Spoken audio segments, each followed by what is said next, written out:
अस्सलाम वालेकुम dear students, आज हम लोगों ने जिस टॉपिक पे बात करनी है वो है म्यूचुअल इंडक्शन।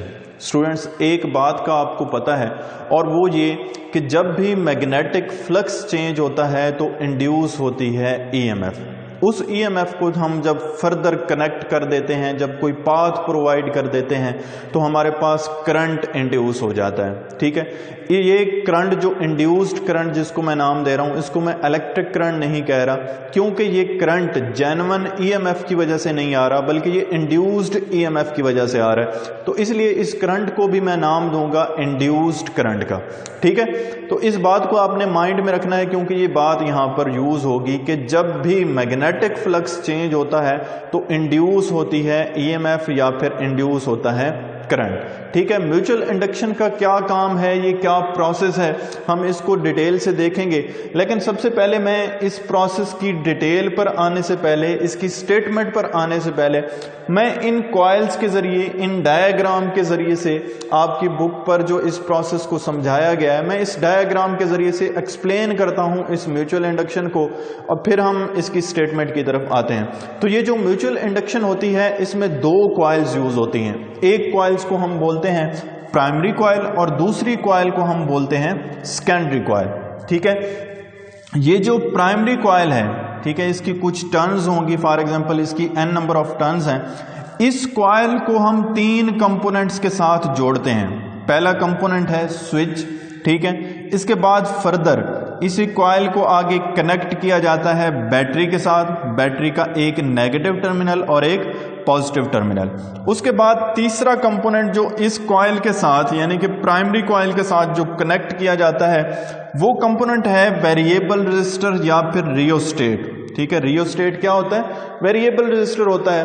वेरिएबल रेजिस्टर का क्या मतलब है? वेरिएबल रेजिस्टर का मतलब है ऐसा कंपोनेंट जिसके जरिए से हम लोग रेजिस्टेंस की वैल्यू को चेंज कर सकें। ठीक है, तो ये यहां पर एक वेरिएबल रेजिस्टर भी कनेक्ट करवाया गया।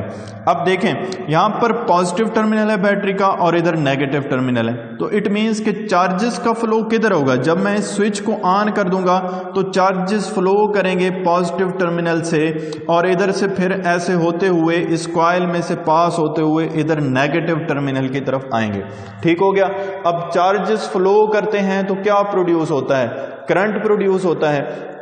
अब आपने एक बात पहले पढ़ रखी है कि कॉइल में से जब भी करंट पास करता है तो उसके अराउंड यानी कि उस कॉइल के अराउंड जनरेट हो जाती है मैग्नेटिक फील्ड। ठीक है, अब इस मैग्नेटिक फील्ड का डेफिनेटली एक नॉर्थ पोल होगा और एक साउथ पोल होगा। अब इस बात को आपने अंडरस्टैंड करना है कि किस तरफ नॉर्थ पोल होगा और किस तरफ साउथ पोल होगा। तो इसका तरीका भी मैंने आपको पिछले लेक्चर में लेंजेस लॉ के लेक्चर में बताया था कि इसके लिए आपने अप्लाई करना होता है राइट हैंड रूल। ये राइट हैंड रूल किस तरह से अप्लाई करते हैं? आप करंट की डायरेक्शन में रखते हैं फिंगर्स को। ठीक है, ये करंट की डायरेक्शन है, इधर से करंट एंटर हुआ और इस कॉइल में से होता हुआ ऐसे इस कॉइल को लीव कर रहा है। ठीक है, तो ये करंट की डायरेक्शन और ये जो थंब होता है ये बताता है आपको नॉर्थ पोल। तो इट मींस कि यहां पर इस डायरेक्शन में होगा नॉर्थ पोल, तो जाहिर सी बात है दूसरी तरफ होगा साउथ पोल। अब ये नॉर्थ पोल मैंने क्यों बनाया है या क्यों बताया है वो इसलिए आपको बता रहा हूं क्योंकि हमेशा जो मैग्नेटिक फील्ड लाइंस होती हैं वो जलती हैं इधर नॉर्थ पोल की तरफ, यानी कि नॉर्थ पोल से आउटवर्ड इस तरफ चलती हैं मैग्नेटिक फील्ड लाइंस। अब ये मैग्नेटिक फील्ड लाइंस कम भी हो सकती हैं और ज्यादा भी हो सकती हैं। कब? ये कब ज्यादा होंगी या कब कम होगी? जब यहां पर फ्लो करने वाला करंट कम होगा या फिर ज्यादा होगा। और वो करंट कम होगा या ज्यादा होगा, लेकिन कब कम या ज्यादा होगा? जब आप इस वेरिएबल रेजिस्टर की मदद से रेजिस्टेंस की वैल्यू को चेंज करेंगे। ठीक है, अब रेजिस्टेंस की वैल्यू को चेंज करेंगे तो डेफिनेटली अगर रेजिस्टेंस ज्यादा होगी तो करंट कम हो जाएगा और अगर रेजिस्टेंस कम होगी तो करंट की वैल्यू ज्यादा हो जाएगी, क्योंकि ये करंट और रेजिस्टेंस एक दूसरे के इनवर्सली प्रोपोर्शनल होती हैं।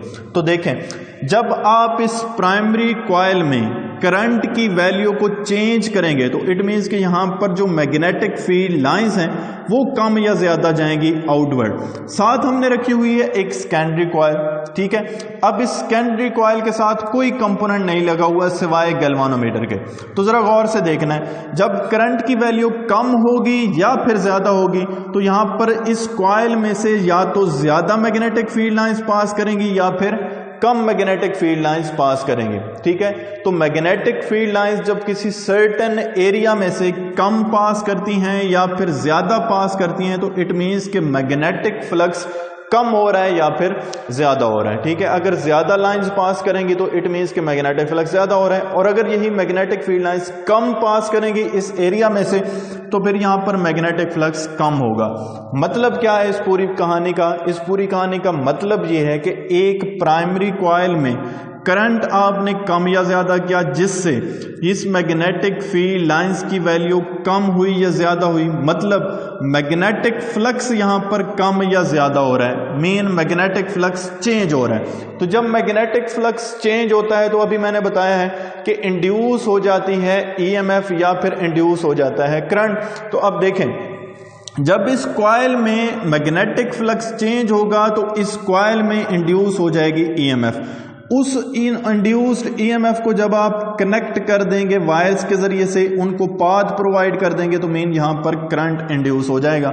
और यहां पर ये जो सेकेंडरी कॉइल के साथ गैल्वानोमीटर हमने अटैच किया हुआ है वो इस इंड्यूस्ड करंट की वैल्यू देगा कि मतलब यहां पर इतना करंट जो है वो इंड्यूस हुआ है, इतना करंट जो है वो प्रोड्यूस हो गया।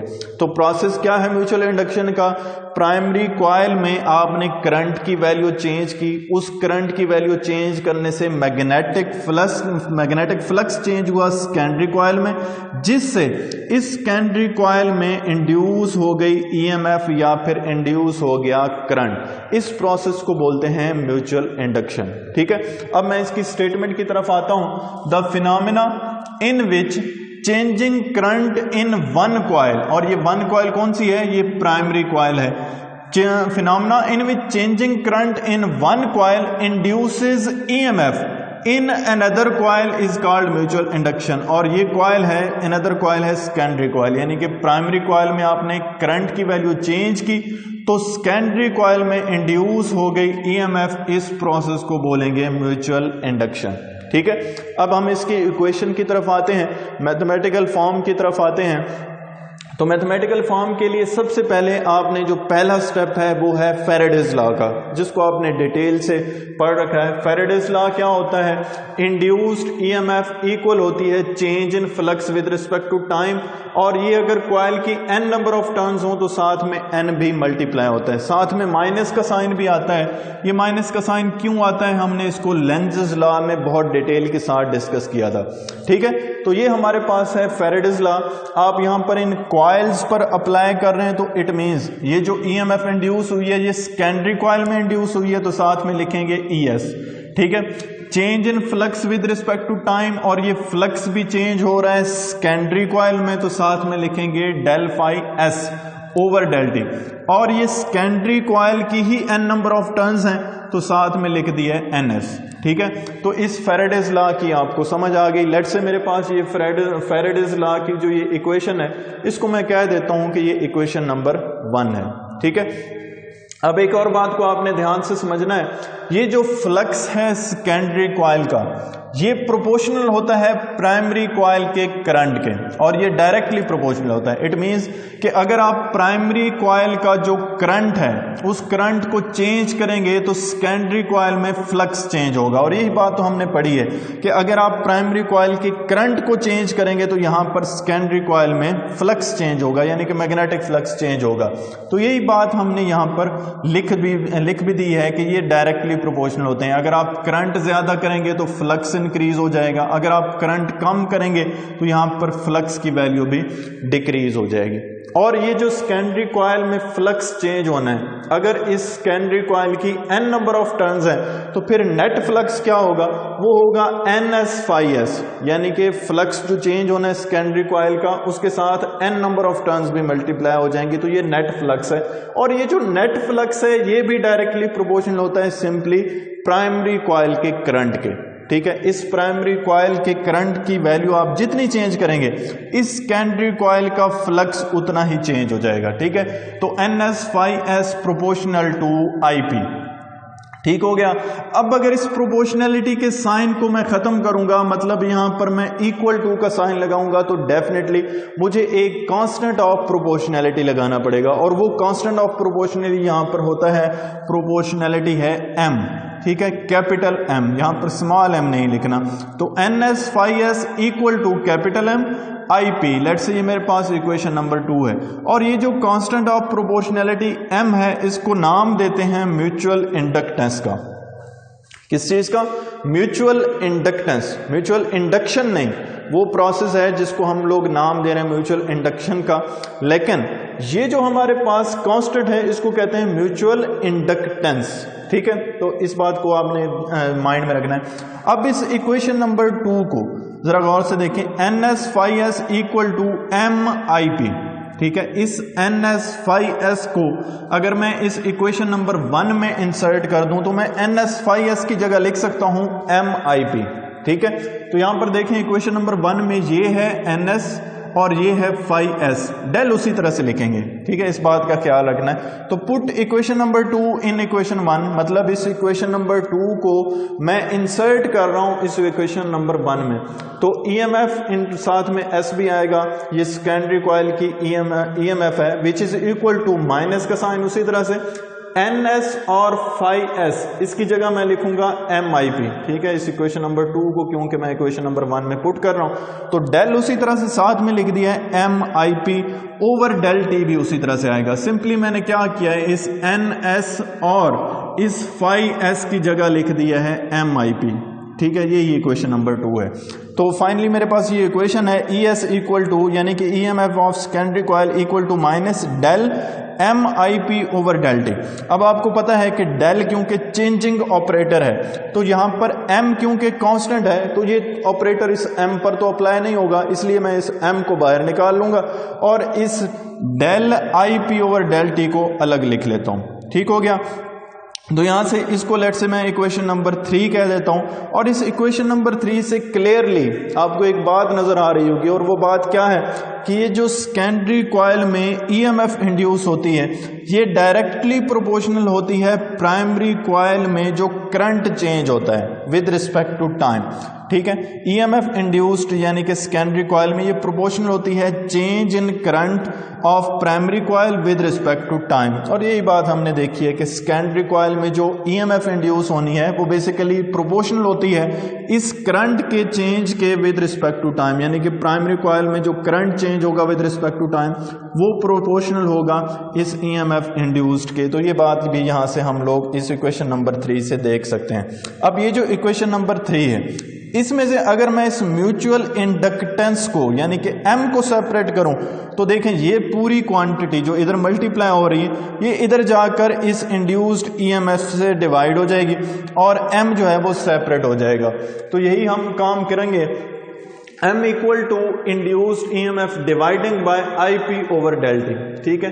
ये पूरी टर्म यानी कि इधर आके डिवाइड हो गई, ठीक है। इस इक्वेशन को मैं कह देता हूं लेट्स से कि ये इक्वेशन मेरे पास है इक्वेशन नंबर 4। तो यहां से ये मैंने क्यों इस तरह से सेपरेट करके इस तरह से लिखा है M equal to EMF induced जो कि सेकेंडरी कॉइल की है dividing by IP over del T, ठीक है। इसको मैंने इस फॉर्म में इसलिए लिखा है क्योंकि यहां से मैं म्यूचुअल इंडक्टेंस को डिफाइन कर सकता हूं, ठीक है। और ये इंपॉर्टेंट डेफिनेशन है, एग्जाम्स में पूछी भी जा चुकी है कि म्यूचुअल इंडक्टेंस क्या होता है, ठीक है। आपसे म्यूचुअल इंडक्टेंस भी पूछा जा सकता है शॉर्ट क्वेश्चन में, और म्यूचुअल इंडक्शन भी पूछी जा सकती है। ये म्यूचुअल इंडक्शन की डेफिनेशन लिखी हुई है और म्यूचुअल इंडक्टेंस की डेफिनेशन यहां से आएगी, ठीक है।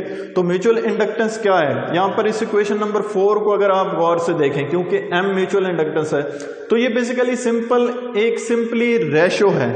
किस चीज की रेशो है, इस EMF induced in the secondary coil to the current with respect to time. ये जो चेंज होना है current with respect to time, ये इन दो क्वांटिटीज के दरमियान की रेशो है। तो हम इसी के जरिए से इस इक्वेशन को देखते हुए हम म्यूचुअल इंडक्टेंस को डिफाइन कर सकते हैं। तो ये किस तरह से डिफाइन होगी, the ratio of average EMF induced in a secondary coil to the change of current with time in primary coil. तो यही बात हमने यहां से देखकर इसको डिफाइन भी कर दिया। तो म्यूचुअल इंडक्टेंस की इंपॉर्टेंट डेफिनेशन है, इसको भी आपने याद रखना है। उसके बाद नेक्स्ट हम इस म्यूचुअल इंडक्टेंस यानी कि एम की यूनिट की बात करेंगे। ठीक है, ये एम का यानी कि म्यूचुअल इंडक्टेंस का यूनिट क्या बनेगा? यूनिट आपको पता है हमेशा फार्मूले से आता है, तो फार्मूले को देखें। यहां पर सबसे पहले है इंड्यूस्ड ईएमएफ जिसका यूनिट होता है वोल्ट। ठीक है, उसके बाद ये टाइम जो है ऊपर जाके मल्टीप्लाई हो सकता है, तो यहां पर टाइम का यूनिट होगा सेकंड, जो इस ईएमएफ इंड्यूस्ड वाली टर्म के साथ जाके मल्टीप्लाई हो जाएगा, डिवाइडिंग बाय करंट। करंट का यूनिट है एम्पेयर। तो फाइनली हमारे पास जो यूनिट बनेगा वो होगा वोल्ट सेकंड पर एम्पेयर। ठीक है, ये किस चीज का यूनिट है? Volt second per ampere. ये यूनिट है म्यूचुअल इंडक्टेंस का। लेकिन याद रखना है कि ये जो वोल्ट सेकंड पर एम्पेयर है, इसका एक बहुत मशहूर नाम है जो कि है हेनरी। ठीक है, यानी कि 1 Henry is equal two volt second per ampere. इसको याद रखना है, ये एमसीक्यू में बात पूछी जा सकती है आपसे। अब अगर इस यूनिट को आपने डिफाइन करना हो तो कैसे डिफाइन करेंगे? आपको एक मेथड मैंने बताया हुआ है, एक ट्रिक बताया हुआ है कि जब भी आप यूनिट को डिफाइन करते हैं तो कैसे डिफाइन करते हैं। देखें यूनिट आया कहां से है? इस फार्मूले से आया। इस फार्मूले में जितनी क्वांटिटीज हैं उनको 1 1 कर दें। ठीक है, यहां पर इंड्यूस होने वाली ईएमएफ को भी 1 कर दें। प्राइमरी कॉइल में जो करंट चेंज होना है उसको भी 1 एम्पेयर कर दें, और टाइम कितना करेंगे? 1 सेकेंड। इट मींस कि आपके पास ये जो म्यूचुअल इंडक्टेंस है ये 1 हेनरी होगी। कब? अगर प्राइमरी कॉइल में करंट जो है वो 1 एम्पेयर चेंज हो। कितने टाइम में? 1 सेकंड में। और इस प्राइमरी कॉइल में जो करंट चेंज हो रहा है 1 सेकंड में, यानी कि 1 एम्पेयर करंट 1 सेकंड में चेंज होगा। ये सेकेंडरी कॉइल में 1 वोल्ट की ईएमएफ इंड्यूस करवाए तो फिर यहां पर जो म्यूचुअल इंडक्टेंस होगी वो 1 हेनरी होगी। ठीक है, यही बातें आपकी इसकी हेनरी की डेफिनेशन में लिखी हुई हैं। इस हेनरी की डेफिनेशन भी बहुत इंपॉर्टेंट है, एग्जाम्स में पूछी जा चुकी है शॉर्ट क्वेश्चन में। तो क्योंकि ये इंपॉर्टेंट है इसलिए आप इस हेनरी की डेफिनेशन को भी बुक से अच्छी तरह से अंडरस्टैंड कर लेंगे और इसको आपने याद रखना है। ठीक है, उसके बाद लास्ट पे एंड पे हमारे पास कुछ फैक्टर्स हैं जिन पर ये म्यूचुअल इंडक्टेंस जो है वो डिपेंड करती है। कौन से फैक्टर्स पर डिपेंड करती है? पहला फैक्टर है नंबर ऑफ टर्न्स। ठीक है, एन नंबर ऑफ टर्न्स। किस चीज की नंबर ऑफ टर्न्स? इन दोनों कॉइल्स की। अगर इन दोनों कॉइल्स की नंबर ऑफ टर्न्स कम होगी तो म्यूचुअल इंडक्टेंस भी कम होगी या म्यूचुअल इंडक्शन भी कम होगी। और अगर यहां पर इन दोनों कॉइल्स की जो नंबर ऑफ टर्न्स हैं वो ज्यादा होंगी तो फिर डेफिनेटली म्यूचुअल इंडक्शन भी यहां पर ज्यादा होगी। ठीक है, उसके बाद सेकंड फैक्टर है हमारे पास cross sectional area.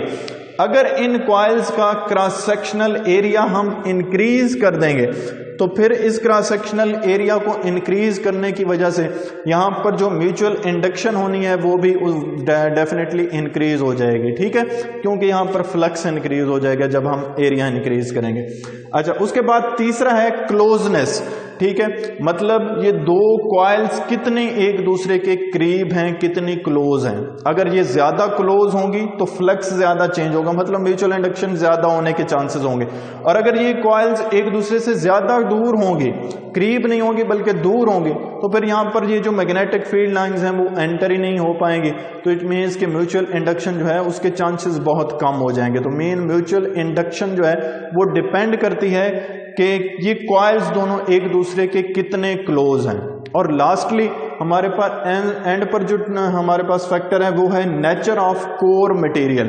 Core material मतलब ये जो कॉइल हमने बनाई है ये डेफिनेटली किसी मटेरियल के ऊपर वाउंड होती है। ठीक है, ये जो वायर है ये किसी मटेरियल के ऊपर इस तरह से वाउंड होती है, उस मटेरियल को हम लोग बोलते हैं कोर मटेरियल। तो जिस मटेरियल पर ये वायर को हमने इस तरह से वाउंड किया है और ये कॉइल बनाई है उस कोर मटेरियल पर भी ये म्यूचुअल इंडक्शन डिपेंड करती है। तो ये कुछ फैक्टर्स थे। आई होप आपको इस सारे लेक्चर की समझ आ गई होगी जिसमें हमने म्यूचुअल इंडक्शन के प्रोसेस को बहुत डिटेल के साथ डिस्कस किया। उसके बाद हमने म्यूचुअल इंडक्टेंस यानी कि एम की वैल्यू फाइंड आउट की और उसके बाद हमने इस म्यूचुअल इंडक्टेंस को डिफाइन किया और एंड पर हमने इसके यूनिट्स देखे, फिर यूनिट को डिफाइन किया और एंड पर इस म्यूचुअल इंडक्टेंस की डिपेंडेंस देखी कि ये कौन से फैक्टर्स पर डिपेंड करती है। ठीक है, एक बात हमने मिस की है और वो बात ये है कि यहां पर देखें माइनस का साइन था। जब हम इस m को सेपरेट करेंगे तो यहां पर हमने माइनस का साइन नहीं लिखा। ये माइनस का साइन जस्ट इसलिए नहीं लिखा क्योंकि हम इस म्यूचुअल इंडक्टेंस का मैग्नीट्यूड देख रहे हैं, अदरवाइज यहां पर माइनस का साइन भी आएगा। ठीक है, तो आई होप सारी बातों की आपको अच्छी तरह से समझ आ गई होगी। अब आपसे मुलाकात होगी इंशाल्लाह नेक्स्ट लेक्चर में, तब तक के लिए अल्लाह हाफिज।